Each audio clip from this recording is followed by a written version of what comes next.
Late one night, Sarah was lying in bed, the kind of night where every noise seems amplified in the silence. She lived alone, in a small, creaky house. Suddenly, she heard a faint whisper. "Help me," the voice murmured, barely audible. Sarah sat up, her heart pounding, scanning the darkness around her. Nothing seemed out of place. Just as she began convincing herself she had imagined it, the voice came again, closer this time. "Help me!" Terrified, Sarah grabbed her phone, turning on the flashlight with trembling hands.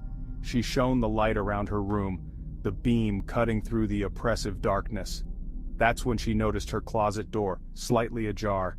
Every fiber of her being screamed to run, but something compelled her to move forward. Trembling, she crept towards the closet, each step making the voice grow louder, more desperate. With a shaking hand, she yanked the door open. Inside was a dusty old mirror, almost forgotten in the chaos of her life. Her breath caught in her throat as she stared at her own reflection. But then she saw it.